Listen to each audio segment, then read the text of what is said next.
Shalom, saudara-saudari yang terkasih dalam Tuhan Yesus Kristus. Kita mengucap syukur karena kebaikan Tuhan bagi kita semua. Karena hari Minggu kemarin ada beberapa teman yang tidak hadir, maka hari ini saya membuat video singkat tentang firman Tuhan yang kita pelajari kemarin. Tapi sebelumnya, mari kita berdoa sebelum kita baca firman Tuhan. Kita berdoa. Kami bersyukur karena Engkau sangat baik, Tuhan. Engkau Allah yang menolong kami sampai saat ini. Kami mau belajar daripada kebenaran firman-Mu supaya kami hidup memuliakan Engkau dan terus membuat Tuhan bersuka cita dan tersenyum, mempunyai kami anak-anak Tuhan yang Tuhan pilih untuk menjadi bagian dalam kerajaan-Mu ya Tuhan. Kami berdoa, biarlah firman Tuhan ini memberkati kami semua. Dalam nama Yesus kami berdoa, haleluya, amin. Ya, kita akan membaca firman Tuhan dari Efesus pasal yang keempat, ayat 17 sampai ayat yang ke-32. Saya membacakan bagi kita semua beberapa ayat ini. Manusia baru. Sebab itu kukatakan dan kutegaskan ini kepadamu di dalam Tuhan, jangan hidup lagi sama seperti orang-orang yang tidak mengenal Allah dengan pikirannya yang sia-sia dan pengertiannya yang gelap. Jauh dari hidup persekutuan dengan Allah, karena kebodohan yang ada di dalam mereka, karena kedegilan hati mereka. Perasaan mereka telah tumpul sehingga mereka menyerahkan diri kepada hawanya nafsu dan mengerjakan dengan serakah segala macam kecemaran. Tetapi kamu bukan demikian, kamu telah belajar mengenal Kristus, karena kamu telah mendengar tentang Dia dan menerima pengajaran di dalam Dia menurut kebenaran yang nyata dalam Yesus, yaitu bahwa kamu berhubung dengan kehidupan kamu yang dahulu harus menanggalkan manusia yang lama yang menemui kebinasaan oleh nafsunya menyesatkan, supaya kamu dibaharui di dalam roh dan pikiranmu dan mengenakan manusia baru yang telah diciptakan menurut kehendak Allah di dalam kebenaran dan kekudusan yang sesungguhnya. Karena itu, buanglah dusta dan berkatalah benar seorang kepada yang lain, karena kita adalah sesama anggota. Apabila kamu menjadi marah, janganlah kamu berbuat dosa. Janganlah matahari terbenam sebelum padam amarahmu, dan janganlah beri kesempatan kepada iblis. Orang yang mencuri, janganlah ia mencuri lagi, tetapi baiklah ia bekerja keras dan melakukan pekerjaan yang baik dengan tangannya sendiri, supaya ia dapat membagikan sesuatu kepada orang yang berkekurangan. Janganlah ada perkataan kotor keluar dari mulutmu, tetapi pakailah perkataan yang baik untuk membangun, di mana perlu, supaya mereka yang mendengarnya beroleh kasih karunia. Dan janganlah kamu mendukakan Roh Kudus Allah yang telah memeteraikan kamu menjelang hari penyelamatan.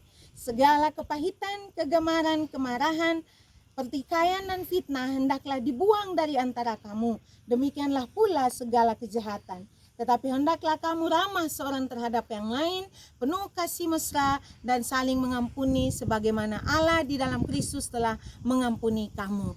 Kita belajar daripada firman Tuhan ini dengan satu tema, new lifestyle. Berbicara tentang new lifestyle atau gaya hidup baru, berarti ada gaya hidup lama yang harus ditinggalkan untuk masuk dalam gaya hidup baru. Dan saya tidak akan menjelaskan secara panjang lebar, tapi saya mau lihat di sini apa itu old lifestyle yang harus kita buat dan new lifestyle apa yang harus kita pupuk dan kita kembangkan di hidup kita setiap hari. Berbicara tentang menanggalkan di sini, yang dikatakan adalah bahwa kita jangan hidup lagi seperti orang-orang yang tidak mengenal Allah. Ciri-ciri orang yang hidup tidak mengenal Allah adalah pikirannya sia-sia. Yang kedua, pengertiannya gelap. Yang ketiga, jauh dari hidup persekutuan dengan Allah. Yang keempat, bodoh. Bodoh dalam arti bukan kurang pengetahuan ya. Ada orang pintar yang sangat cerdas pintar seperti para koruptor. Mereka sangat pintar tetapi mereka menjadi para koruptor itu bodoh secara rohani, artinya tidak kenal Tuhan. Terus yang berikutnya degil. Degil artinya sudah dikasih tahu 1, 2, 3 kali, 4 kali tidak mau dengar, tetap berkubang di dalam dosa yang sama. Nah, perasaan mereka telah tumpul. Berbicara tentang perasaan tumpul, artinya bahwa dia sudah tidak ada rasa lagi untuk untuk beranjak dari hidup yang lama yang tidak benar itu, karena dia sudah menikmati hidup ada di situ. Berkubang dalam dosa itu dia nikmati, maka perasaannya menjadi tumpul. Dia nggak ada lagi rasa berdosa, nggak ada lagi rasa bersalah. Di sini yang berikutnya dikatakan bahwa mereka menyerahkan diri kepada hawa nafsu dan mengerjakan dengan serakah segala macam kecemaran. Nah, kalau orang menyerahkan diri hanya kepada hawa nafsu, mungkin kita berpikir karena ada hal-hal yang membuat dia yang mengakibatkan dia masuk dalam dosa seperti itu. Tetapi dikatakan di dalam firman Tuhan bahwa dia mengerjakannya dengan serakah.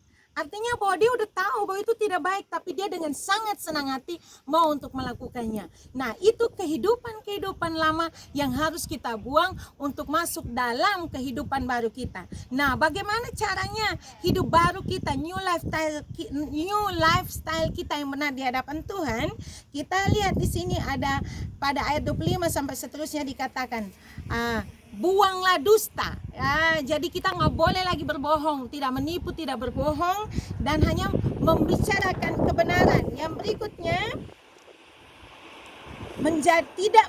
apabila kamu menjadi marah, janganlah kamu berbuat dosa. Ya, ada marah yang benar. Kalau orang buat salah terus kita marah, ya kita menyampaikan kepada dia. Tetapi marah dengan berbuat dosa artinya bahwa kita tidak marah pada tempatnya. Yang berikutnya, jangan lagi mencuri. Terus harus bekerja dengan penuh tanggung jawab, supaya dapat juga berbagi dengan baik kepada orang lain. Tidak berbicara kotor, perkataan yang baik supaya membangun. Dan juga dikatakan bahwa kita harus kepahitan, kegeraman, kemarahan, pertikaian, fitnah harus dibuang. Yang harus kita simpan adalah kita harus ramah, penuh kasih mesra, dan saling mengampuni sebagaimana Kristus sudah mengajar kita. Ya, ini renungan singkat buat kita semua. Kita berdoa supaya kita semua bisa menjadi berkat. Mari kita berdoa. Terima kasih Tuhan, bersyukur untuk renungan ini. Berkatilah agar kami semua boleh bertahan hidup dengan memuliakan Tuhan dengan gaya hidup baru yang mengutamakan Tuhan saja. Di dalam nama Tuhan Yesus Kristus kami berdoa, haleluya, amin.